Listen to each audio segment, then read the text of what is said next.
Welcome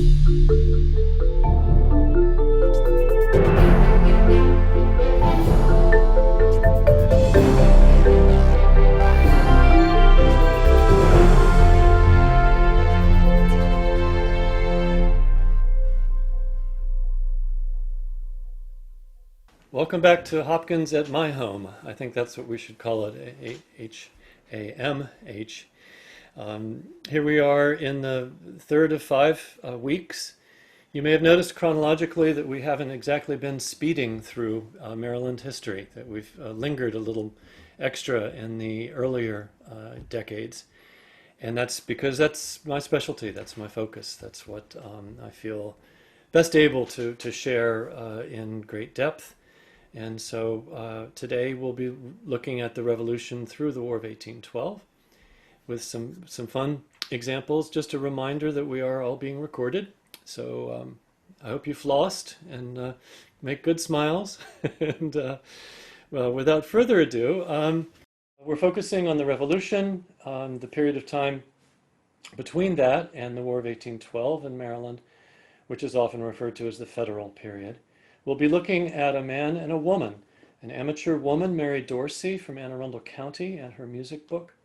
And then we'll be looking at a professional immigrant musician by the name of Alexander Reinagel, who spent much of his adult career in Philadelphia, but ended up in Baltimore running the theater, the Holiday Street Theater. The images here, of course, one is the bombardment of Fort McHenry, where we'll end up tonight.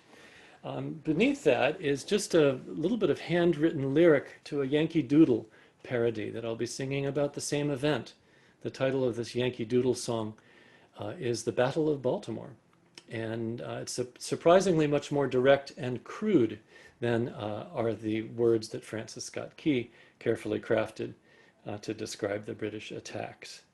So in brief, in military music, there are two general forms. There's what's called the band of music, as depicted on the upper right of your screen.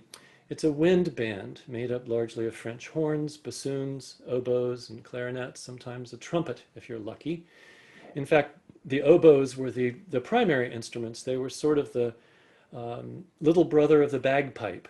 You may know that in British military history, the Scottish pipes are used as a tool of terror. They can be heard at a distance, and they tell any enemy that they're about to be attacked by the Highlanders and the British, other British troops as well. So the oboe players sometimes are referred to collectively as the Hoboys, the Hoeboys, the Hoboys. And we'll be looking at a band of music composition connected to Maryland shortly, a piece called the President's March, which evolved into a song. These musicians who played for the Hessians, for the British, for the Americans during the Revolution, these were professional musicians who played these wind instruments. They were hired directly by the officers. They played for dinners and dances and ceremonial activities. They were not expected to fight. However, as depicted down at the Chestertown Tea Party, those who played the fifes and drums were indeed enlisted soldiers in the Continental Army. The Maryland soldiers, as many of you may know, distinguished themselves at the outbreak of fighting up in New York by protecting the retreat of Washington's army out of New York early in the war. They became known as the Old Line, the Maryland Line, and Maryland indeed is known as the Old Line State. So you'll notice I went to the newspaper database and I just plucked out a little ad from the Maryland Gazette, and one directed at the people of Anne Arundel County, suggesting that they needed some fifers and drummers and people to help run them, and so please come and apply within. So military music is not, however, just the marches and the versions of songs and dance tunes that the fifers might play, but there are, of course, many songs about the war, and that's where we'll go back and hear an actual piece, one of my favorites. It's called the Liberty Song, and this is as published in the Maryland Gazette and almost every other American newspaper in the summer of 1768. The lyrics were written to an older tune by John Dickinson. When I went to Dickinson College as an undergrad, I had no idea that John Dickinson composed the words to the first big politically charged song of the American Revolution. And it's proven by the incredible popularity of this Liberty song. The tune that Dickinson chose to write his new words to was very important because it was sort of the unofficial piece of music associated with the British Navy. It was called Hearts of Oak. And so I'd like to sing just a couple of verses. I'll do it the way many people did in the old days. I'm holding up just a single sheet of paper. You'd refer to this as a broadside. The Liberty Song was printed in that form, as well as in newspapers and also in almanacs. And give you a little sense as to how Americans, Marylanders in particular, when they were gathering around the Liberty trees, what they were thinking. And a soloist would lead the verse, and you'll tell the chorus as it comes in. It goes like this. Come join hand in hand, brave Americans all, and rouse your bold hearts at fair liberty's call. No tyrannous act shall suppress your just claim, or stain with dishonor America's name. In freedom we're born, and in freedom we'll live. Our purses are ready, steady, friends, steady. Not as slaves, but as free men, our money we'll give. Our worthy forefathers, let's give them a cheer. To climates unknown did courageously steer. Through oceans to deserts for freedom they came, and dying bequeathed us their freedom and fame. In freedom we're born, and in freedom we'll live. Our purses are ready, steady, friends, steady. Not as slaves, but as free men, our money we'll give. Swarms of placemen and pensioners soon will appear, like locusts deforming the charms of the year. Suns vainly will rise, showers vainly descend, if we are to drudge for what others will spend. In freedom we're born, etc. Of course, that in freedom part is the chorus. It's where everyone would join in and answer, supporting the soloist as he went down through these 11 verses of complaints. The song closes, however, by raising a bumper, a glass, to the king, because at that point in 1768, we still believed the king was on our side. It was just Parliament who was a little bit inappropriate in their treatment of us with all these taxes. I grew up in Annapolis, and I stood many times under the Liberty Tree at St. John's College that stood there until just about a decade ago. Then I had the pleasure a year ago of playing a guitar made out of some of the wood from the Liberty Tree in Annapolis at St. John's College. I love that musical connection that is had. Okay, so of course, things got tough in Annapolis in the early 1770s. Neighbors found themselves differing as to whether they believed, whether they were the Tories or Loyalists, who eventually became outnumbered and had to leave town as war approached. Through the war, of course, there were no direct battles fought on Maryland soil, but many accounts of the fifers, the drummers, the common soldiers, the officers from Maryland, who were the casualties of the battles from New York down through the Carolinas and so forth over the course of the war. One of my favorite songs, which again also appears, the lyrics, in the Maryland Gazette, is from the very outbreak of the Revolution. And it's a rather teasing song.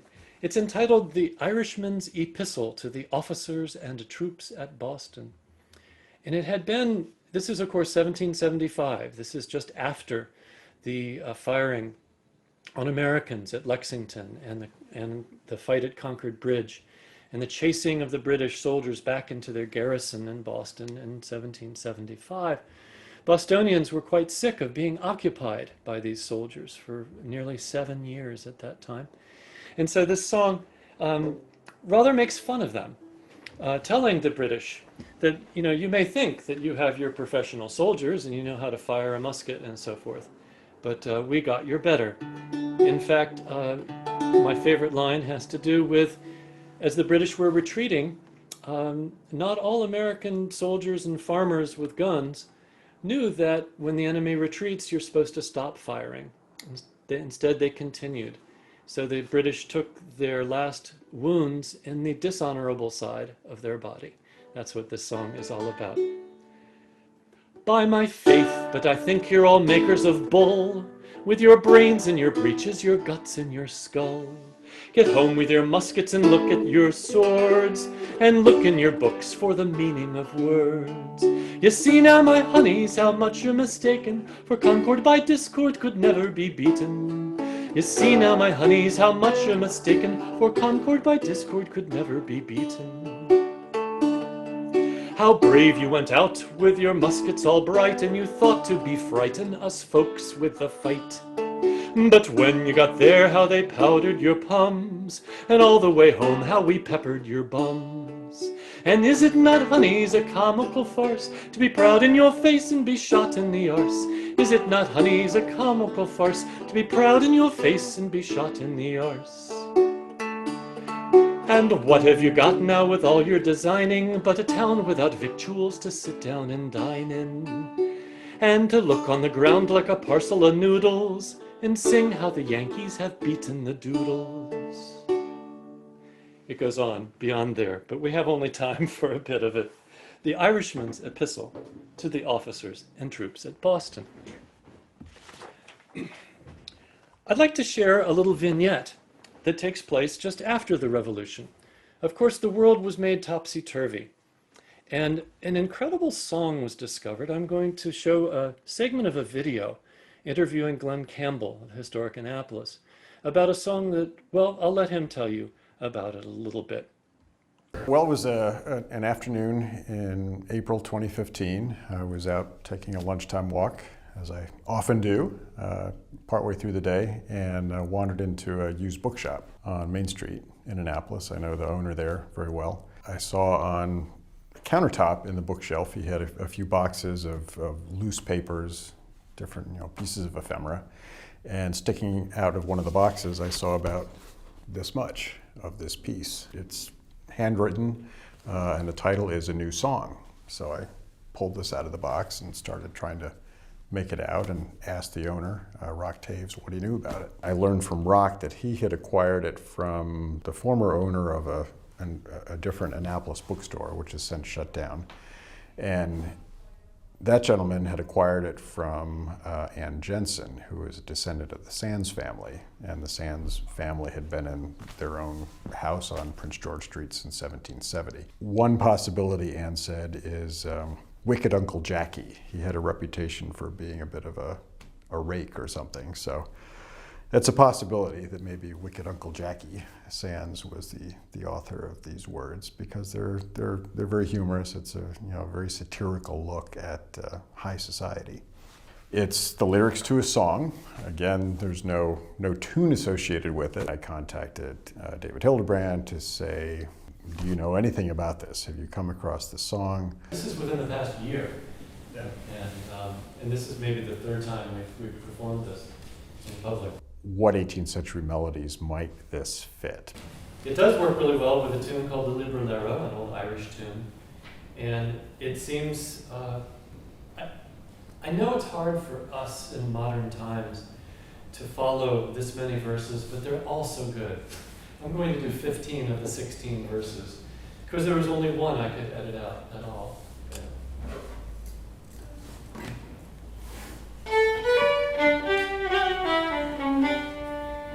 Ye bows and ye bells of Annapolis city, where the girls are all handsome and men are all witty, come listen a while and your heel what fell out a few nights ago at the governor's rout. The rout was an evening party or reception.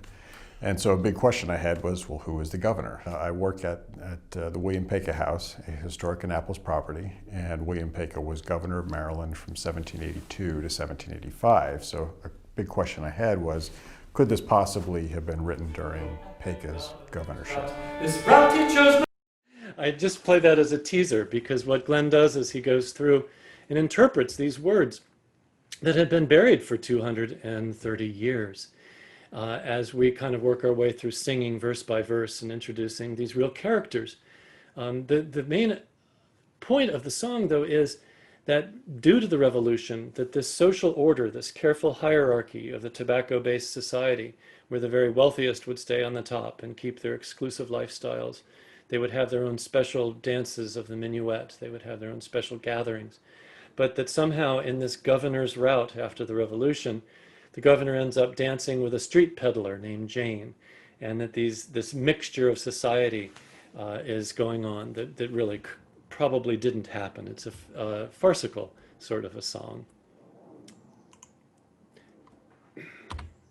Okay, let's. So after the revolution in Anne Arundel County was born a woman by the name of Mary Dorsey.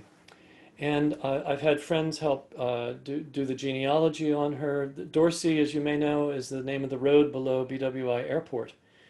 In fact, it was given to me, the manuscript, back in 1993, by a woman named Linthicum, and Linthicum is the town where BWI Airport is now.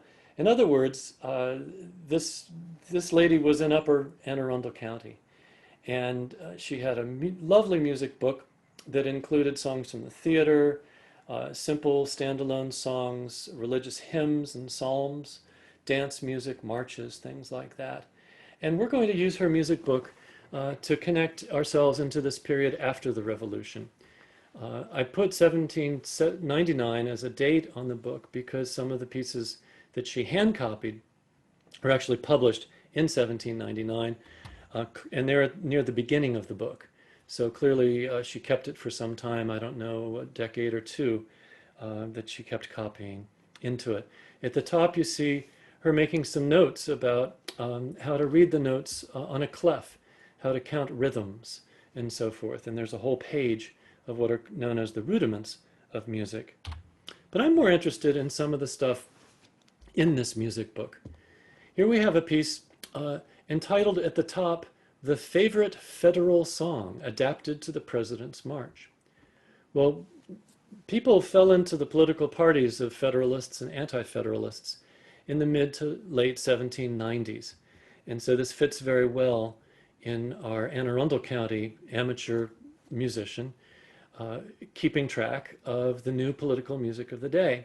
Well, notice that it's adapted to the President's March. Well, the President's March was a piece written for George Washington for his first inaugural. Surprisingly, it was composed by one of those Hessians that Washington captured when he crossed the Delaware and Christmas of '76. But what goes on then with this President's March is these new words are attached to it. Some of you may recognize that title, Hail Columbia. Hail Columbia, happy land, hail ye heroes, heaven-born band, who fought and bled in freedom's cause, who fought and bled in freedom's cause. And when the woes of war are gone, it's, I can't read the words here, they're too small for me now anymore. But anyway, it's a march, a dum-bum-be-dum-bum-bum, and it caught on big time. It became performed high and low. When the Marine Band was founded in 1801 in Washington, D.C., it was in the first list of pieces that the Marine Band played. By the mid-19th century, it was so commonly published that people would call it the national anthem of the United States. We know that things would change in the 20th century. But I think it's neat that Mary Dorsey is participating in this newfound set of words, this new parody in favor of the Federalists that's been published and then, as in her case, hand copied for her own use here right at the end of the 18th century. Here we see at the top a new Yankee Doodle, another parody that Mary Dorsey copied. It turns out that what she copied here is a song that helped sort of characterize the period between 1800 and the outbreak of the War of 1812. This song begins, "Columbians all the present hour as duty should unite us. Union at home's the only way to make each nation right us." And the chorus is adapted to be, "Yankee Doodle, guard your coast, Yankee Doodle dandy. Fear not them, nor threat nor boast, Yankee Doodle dandy." This song became known as the way to avoid war. And that's what Americans were all about when we almost went to war with France in the late 1790s. When Thomas Jefferson took over as president at the turn of the 19th century. Jefferson was so confident that we wouldn't have war that he mothballed a bunch of the American Navy and defunded the ability to protect the United States, which is one of the things that led to the war. But Yankee Doodle will figure toward the end of tonight's gathering as the tune used for an alternative Star-Spangled Banner. More on that later. In this page here, just a hand copy of the tune, and below that, the first appearance in print in the 1760s, an opera that was to be mounted and given in Philadelphia. It was suppressed and never done until the 20th century. But the libretto to this opera included a setting of the tune Yankee Doodle. If you have a big screen, you can actually see where they give the attribution of the tune there at the bottom. So let's move on now. This is just a peek of an amateur musician keeping track of the politics of the day. But as I mentioned also, Mrs. Dorsey loved to copy out the dances and the marches and the theater songs that were a little less serious than the political stuff. Our other representative of this federal period is named Alexander Reinagel. We have a lovely miniature of him painted. He was a highly educated Scot who moved to London and interacted with Carl Philipp Emanuel Bach, discovered that there was opportunity in America, and emigrated in the 1780s to Philadelphia. He lived there for a while and then moved to Baltimore in 1800, where he died in 1809. He ended up marrying the daughter of a French dance master, Pierre Landrin Duport. He married the daughter Anna Duport. And Reinagel is what we consider in American music history as a representative of the immigrant professional musician. These were the guys who recognized opportunity once the United States proved its ability to maintain itself from colony into a country. And these immigrants flooded the cities of New York and Philadelphia, Boston, Baltimore, Charleston, and so forth. We know quite a lot about them. But Reinagel is especially important because he was so highly trained. Here you see a transcription to the right of his miniature of one of his sonatas that he referred to as the Philadelphia sonatas. And he performed in that city and no doubt brought them to Baltimore when he played in the city here. So Alexander Reinagel's place in Baltimore was at the theater. And I bring us back now. I trust you're still able to see this gorgeous digitized map of Baltimore in 1815. Let's zoom on down to the theater and talk a little bit about what Alexander Reinagel did there between 1800 and 1809 when he lived and worked in Baltimore. First, a little description. This is from a person who visited Baltimore in 1796 and wrote up that he thought the Holiday Street Theater was a neat little playhouse. It consisted of a pit capable of containing about 300 persons and 2 rows of boxes, but no gallery. It was 2 stories in height. It was also only open a few months of the year. I'm back to my own voice, having finished the quote. It was rather a satellite theater to the larger one built up in Philadelphia. And so Baltimore was, in a sense, subservient to the Philadelphia theatrical season. I should also mention in the 1790s, one of the horrible developments in these eastern seaboard cities was the arrival of yellow fever. And as hard as they tried to build and run these theaters, quite often the cities would be emptied out during the summertime, as everyone was so afraid, as we are today, of becoming ill. Reinagel, as much as he loved to show off on his piano, and he introduced not the piano itself, but the idea of having piano duets played, 4 hands on 1 keyboard. He debuted that here in America. He was a very high-level musician, but in order to keep any sort of a career going, he needed to wear a lot of different hats. He was a music publisher, an importer of instruments. He did all the arranging and managing of the theater, for the concerts and the comic operas that were given there. And he was also required, in order to make enough money to eat, to compose a lot of popular music. He wrote songs, for instance, a march honoring James Madison. He wrote songs imagining, well, in foreign languages. He helped sort of support this early sheet music business in early America, this guy Alexander Reinagel. Other things while I'm up on the screen, we'll be getting to not before too long, of course, is the Indian Queen Hotel over on this side of town. This is where Francis Scott Key would spend the night after he returns from several days after the bombardment of Fort McHenry. It's in this hotel that he would sit up and finalize the lyrics that had been going through his mind to have them sent off to the printer. More on that later. The other place, of course, that we'll be heading at the end of the night, and I'll leave the map with this, is way out at Fort McHenry. Just imagine on foot.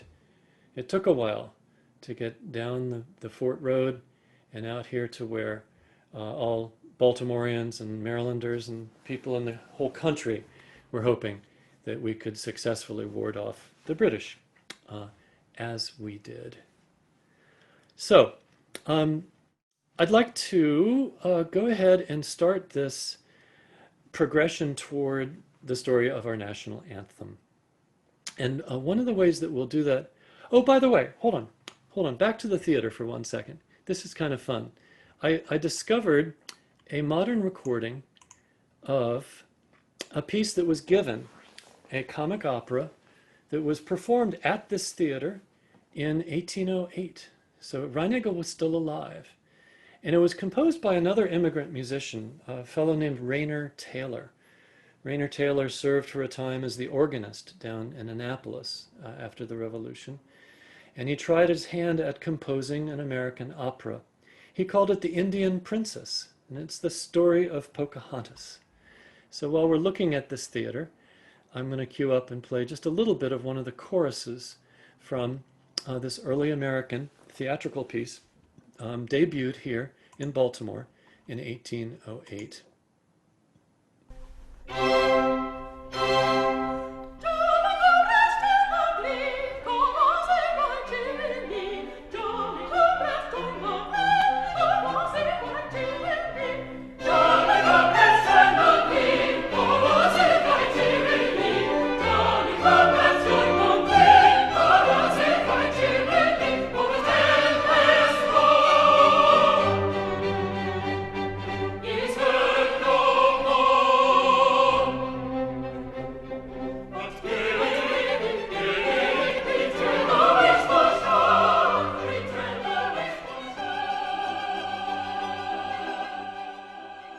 As you can hear, this is an opera given in English, and that was very much the fashion in early America. In fact, it's not until around the middle of the 19th century, even though we've been seeing operas by Verdi and Donizetti and Mozart, Rossini, these would always be converted to English so that people could understand them.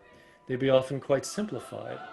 Italian opera is what would take America by storm in the 1850s, and we'll get to that in our class next week. I'm going to go ahead and come back to real life here for a minute and give a little bit of the groundwork dating back to about 2008. As you may recall, there was a big economic downturn in this country around 2008. A major crash, not as major as we experienced earlier this year due to COVID, but 12 years or so ago, there was quite a drop in the stock market, and my wife Ginger and I found ourselves with many concert contracts being canceled and many ongoing gigs that normally would happen not being scheduled. Our hands were unfortunately freed up not playing music. And luckily one evening, we were doing a program at the State House in Annapolis for the governor. And the governor's assistant came up. This is when O'Malley was governor. The governor's assistant came up and she said, "David, did you know that the governor's going to make a big deal about the bicentennial of the War of 1812 and Fort McHenry. He's a reenactor, he's a musician, and all that stuff. He says, you guys might want to look into this a little bit. So we decided, yeah, sure, we've got all this time. Let's look into the War of 1812. And it was such a fun study. It was the deepest I'd done research since the late 80s for my doctoral dissertation. So we came back and we said, okay, let's do it. And we started researching and collecting and arranging. The next thing you know, we've got a recording underway. A colleague, close friend of ours, decided to work with us on a music book of 1812 in America. And then my younger brother, Mark Hildebrand, said, David, this is really cool. Let's make a documentary film. And that's what we did. It was a hoot. It was really fun. It took us to various sites well beyond Fort McHenry. It took us to England. And it ended up, it's called Anthem, the story of the Star-Spangled Banner. We'll see a very short snippet of it. Again, if I haven't supplied you with a link, I will, so you can watch it yourselves. But it's kind of neat to know all the excitement building in 2009, 2010, 2011. We're working with these commissions statewide, doing massive public events and educational activities and lecturing and performing. It was really, really, really quite exciting. And I'd like you to see, as we go back to the PowerPoint, how a lot of the points that I've tried to make in this course so far rather coalesce into the story of the Star-Spangled Banner. So what we'll do, first of all, is watch a brief snippet from Anthem, just a couple of minutes, just to get the idea of our connection, because Francis Scott Key was born in Maryland the same year that the club song is published in London, 1779. But what brings this all together is the idea of gentlemen gathering socially in clubs. So let's hear just a little bit of the club section from Anthem, and then we'll proceed back to see some more images. Here we go. Well, somebody told me that God Save the King had been set to a drinking song. It wouldn't embarrass me or annoy me. I would actually be quite impressed by it. The Star-Spangled Banner is supposed to have been based on a British drinking song. Well, of course it isn't. It's based on a song that was created by, effectively, a cultural society. Edinburgh, Scotland was a true cultural center and intellectual center as well. And it seems to be the birthplace of these serious gentlemen's clubs, not just for the food and the drink, but really I think the impetus had to do with intellectual stimulation. This whole idea moved quickly to London, and of course anything that was popular in London, the colonists would want to pick up on. No more shall fame expand her wings. Some of these social clubs have survived into the 21st century. Well, the Beefsteak Society, its full title is the Sublime Society of Beefsteaks, and it was founded in 1735 by John Rich, who owned the Covent Garden Theatre. A joyful theme for Britons free.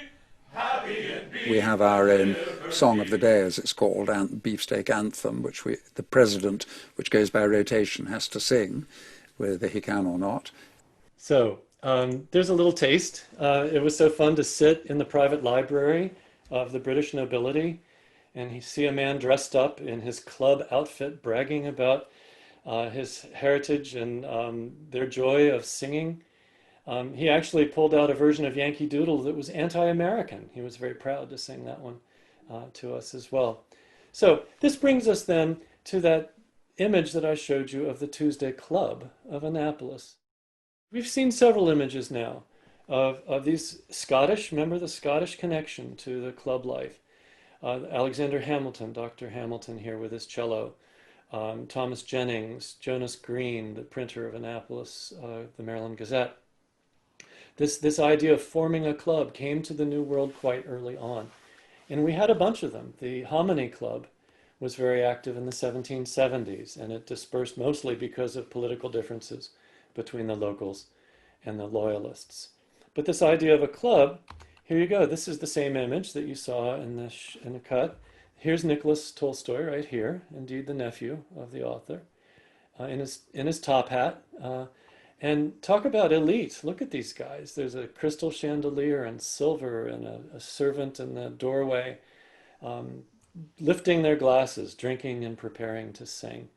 And what an amazing sense of continuity. Remember, they go back to 1735, the beefsteaks do, which is a good 10 years before the Tuesday Club guys in Annapolis.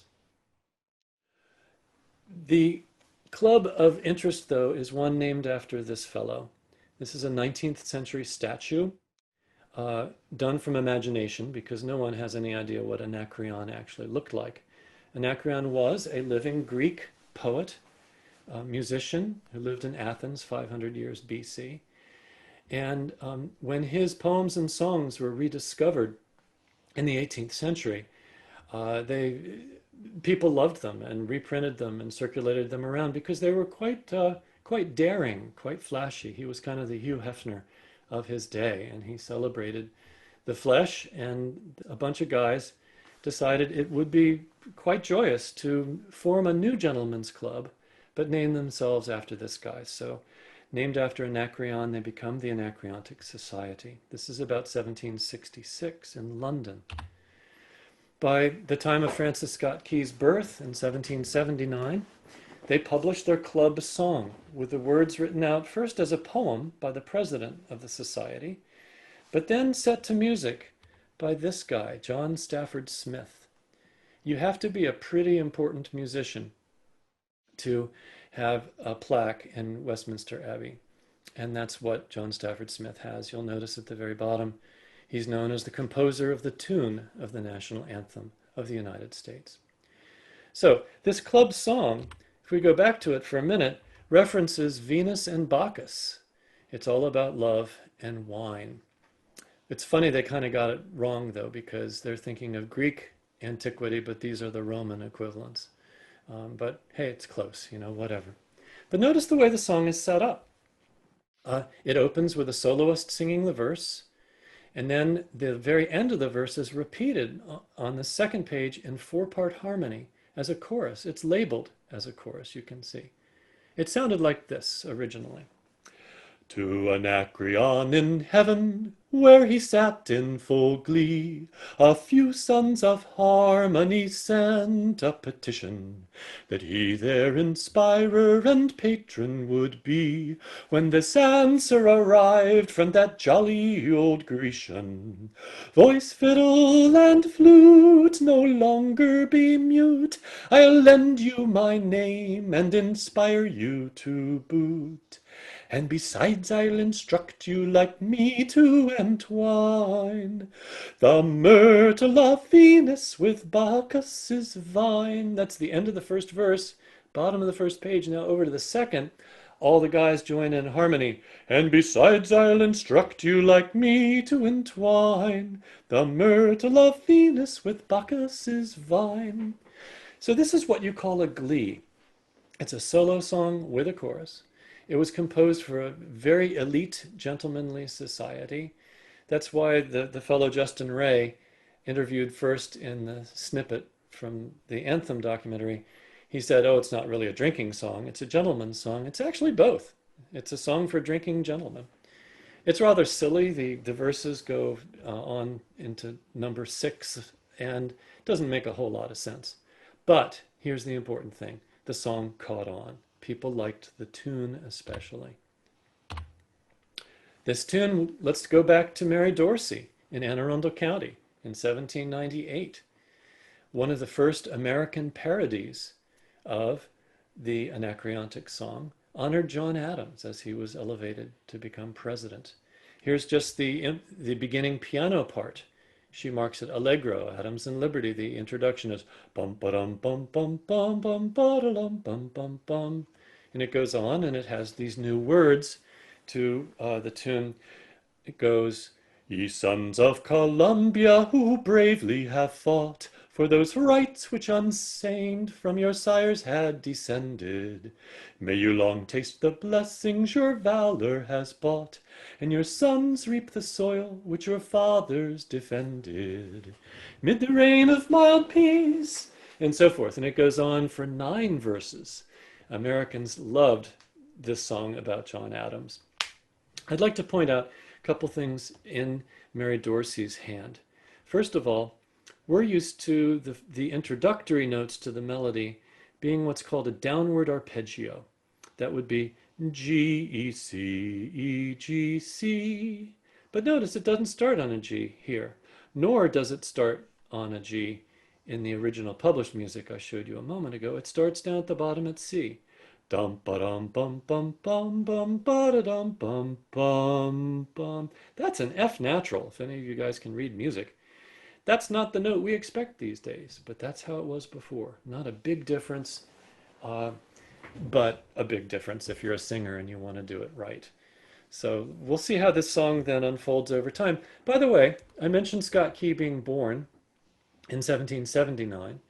He came to the city of Annapolis to study at St. John's College. There's some legends about him riding a cow across the campus at one point and doing all other sorts of mischievous things that I don't know are true or not, but they are stories. We do know that Key studied law and that he gained the bar and he moved to Georgetown, and that's where he was by 1798, in Georgetown, Maryland. It wasn't a part of DC yet. It's important to know, though, that Key's exposure to this song probably started when he was at St. John's College, as a college campus is a great place to sing drinking songs. Can't prove it per se, but there's lots of good circumstantial evidence. Key was good at writing new words to old tunes. On the left side, this is near the end of Key's life in 1832.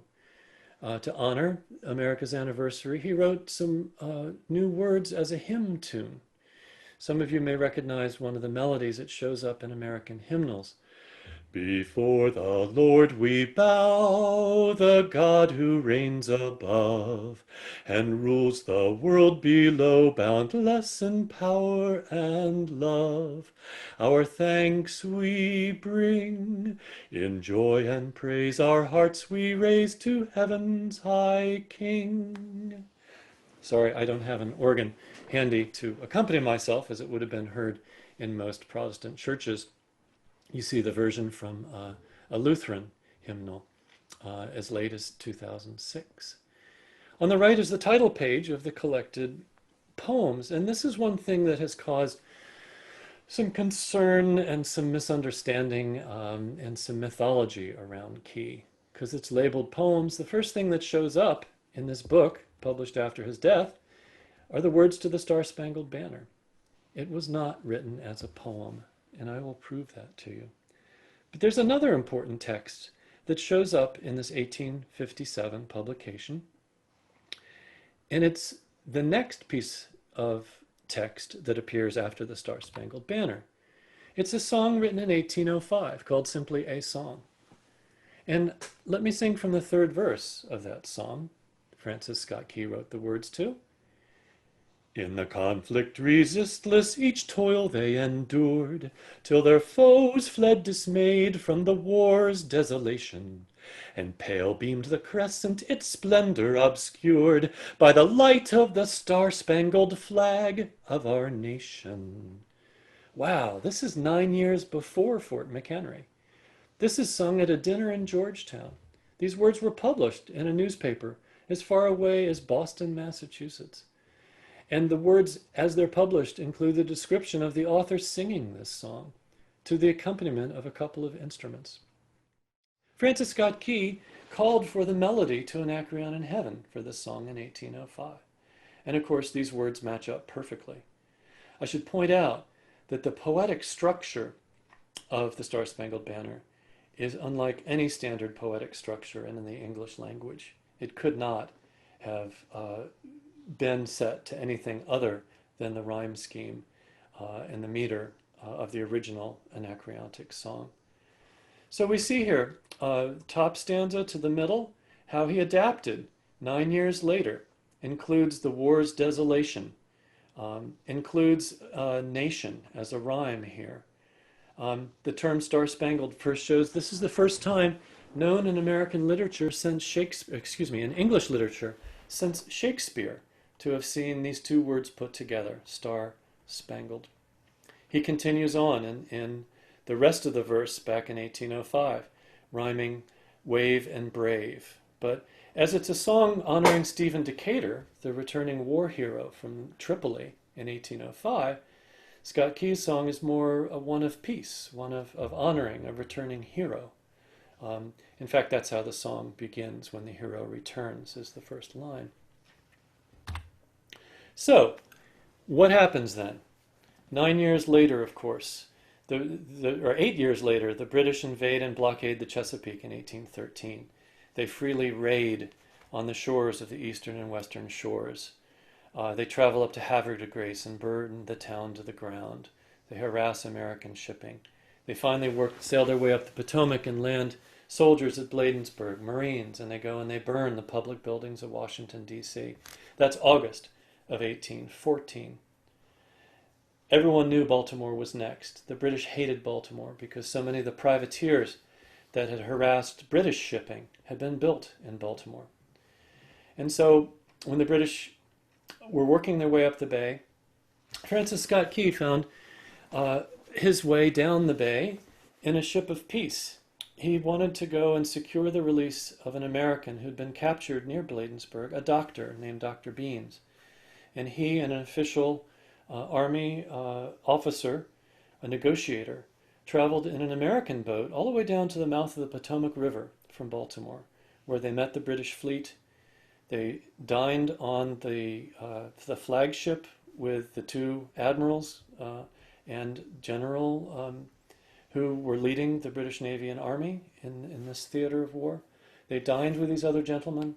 They secured the promise of release, but of this captured American. But Key was forced to stay with the British fleet to sail back up to Baltimore and to witness this attack. And so what you see in the foreground here are the bomb ships and the rocket ships, just out of the range of the cannons from Fort McHenry. They're about 2 miles away. But about 5 miles away, behind them, you'd see the Key Bridge today, if you could. That's where Key was on his American ship, witnessing what was going on. People long said that, well, Francis Scott Key was a prisoner on board a British ship, and he stood out and he looked and he saw the Star-Spangled Banner flying through the glare of the rockets at night, and he wrote a poem and he brought it home, and somebody set it to music. That is all malarkey. None of that is true. He was on his own ship under a flag of truce. He wasn't on a British ship. He was never made prisoner, but he secured the release of one. He was not looking at the big flag at nighttime because the big flag was not flying that night. It was raining. The big flag in the Smithsonian was not raised until the next morning. And as I hope you believe through the proof of the song he wrote 9 years before, he knew the Anacreontic song quite well, and he borrowed some of the phraseology from his earlier song, such that he brought words back. And remember, I pointed out the hotel where he stayed in Baltimore. There's a hand copy owned by the Maryland Historical Society of the verses with just a couple last corrections that Key made before he sent those words off to the printing office, where was printed this broadside on the left. Single sheet of paper, explanation at the top, title Defense of Fort McHenry. It's not called the Star-Spangled Banner yet, but the tune called for is Anacreon in Heaven, and it's given out in the 4 verses that became our official national anthem. The first, of course, is the main one that we hear. Here's the original published sheet music from a couple of months later, when the organist down at Old St. Paul's in Baltimore, who was a member of a musical family of immigrant musicians, the Carr family, and he did a couple of things. He didn't change the descending arpeggio yet, but he did change the F sharp, because now we have, "Oh, say, can you see by the dawn's early light, da-dum." That's an F sharp to a G. But the printer was so eager to get the Key's words aligned with the music, and notice it includes the chorus, not in 4 parts, but it clarifies that this last line is to be sung in a chorus. Carr was so eager to print it that he put a typo right under the title. He called it the Star-Spangled Banner, a Pariotic Song. I think he meant patriotic. This is the first edition, one of 6 copies that survive in the world The last one sold a decade ago or so for $550,000. If you find one in your attic, let me know, and I'll gladly share a percentage of the proceeds with you to find it to market. One of the funniest coincidences that was pointed out to me more recently than the anniversary, which was so fun back in 2014, is the coincidence that 150 years to the night after the first British invasion, there was another British invasion of Baltimore. The Beatles played the Civic Center. 150 years to the night. I think that's kind of cool. So anyway, I mentioned there was a Yankee Doodle, Battle of Baltimore. I think I'm out of time to sing this for you, but I wrote an article in a journal I can give you a reference to comparing the Star-Spangled Banner to the Battle of Baltimore as an expression of social class. And it's really rather fascinating how down-to-earth this take to Yankee Doodle is on the same event. And with that, I believe we are at the hour. I was able to do pretty much all I wanted to do except sing the Battle of Baltimore. Would anyone like to hear just a verse or two or a chorus here to wrap up? They're very clever. I'll just read a couple to set the scene real quick. Come all you brave Americans and join the song of glory, all you that fought so brave of late and drove them on before ye. When Ross made his approach on land and Coburn on the water, they thought we'd play into their hand without attempt at slaughter. The chorus is Yankee Doodle beat the drum, Yankee Doodle dandy, and if by day or night they come, they'll always find us handy. And these verses, they keep naming the admirals Coburn and Cochrane. And here are two of the most powerful verses, because they make fun of General Ross, who was actually killed by American sharpshooters when he was attempting to lead the British Marines on the land attack to Baltimore. And it also makes fun of the citizens of Alexandria, Virginia, who surrendered to the British without a fight. Let me get the guitar and in the right key, and we'll close out with just a little bit of this. The Battle of Baltimore.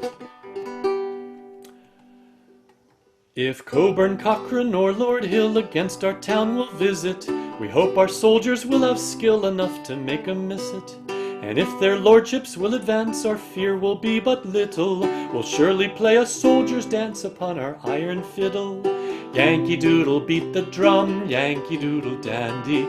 If by day or night they come, they'll always find us handy. And Ross the same advice might take, but since with rum he's blind, sir, his army may depend that Smith is not like General Winder. We've powder plenty, grape shot too, and so have men to hand them. Musket balls we have a few, we're sure you cannot stand them. Yankee Doodle beat the drum, Yankee Doodle dandy. If by day or night they come, they'll always find us handy. So let's unite by sea and land, may victory crown our navy. And if like Ross they come, we'll stand and drive them to old Davy. That's Davy Jones' locker, of course. Therefore, ye brave Americans, join in our song of glory, and fight as ye have fought of late, and drive them on before ye. Yankee Doodle beat the drum, Yankee Doodle dandy. If by day or night they come, they'll always find us handy.